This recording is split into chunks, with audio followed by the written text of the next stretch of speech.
Assalamu alaikum and good morning. বিসমিল্লাহির রহমানির রহিম।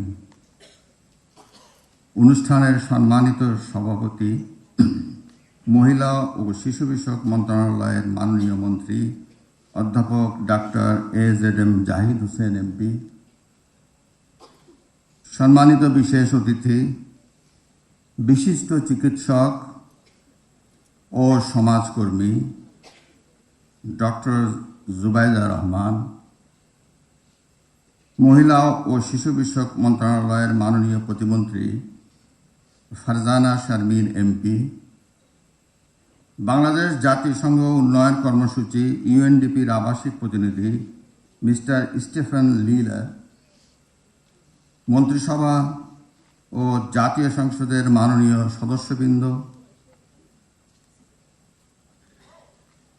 শ্রেষ্ঠ অদম্য নারী পুরস্কার প্রাপ্ত মহীয়সীগণ, বেগম খালেদা জিয়ার পরিবারের অন্যান্য সদস্যবৃন্দ, মহিলা ও শিশু বিষয়ক মন্ত্রণালয়ের সচিব ও বিভিন্ন মন্ত্রণালয় ও বিভাগের সচিববৃন্দ,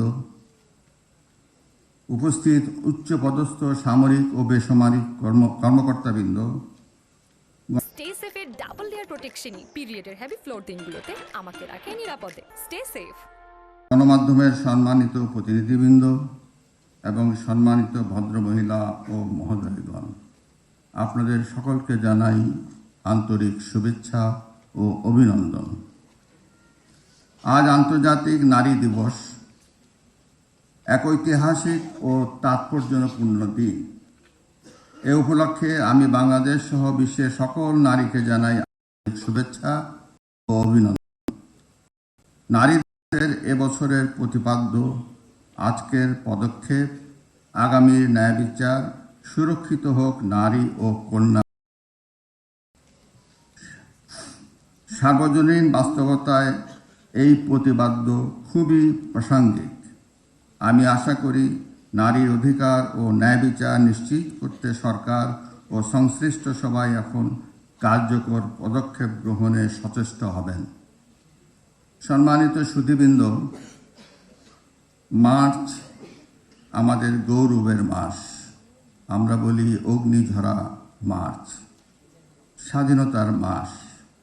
আমার বক্তব্যের শুরুতে আমি 1971 সালের মহান মুক্তিযুদ্ধের শহীদ বীর মুক্তিযোদ্ধাদের করি শ্রদ্ধা ভরে স্মরণ। সেই সঙ্গে যারা 1971 সনের মা বোনেরা তার সম্ভ্রম হারিয়েছিলেন, বীরঙ্গনা মা বোনদেরকে জানাই শ্রদ্ধার সঙ্গে স্মরণ করছি।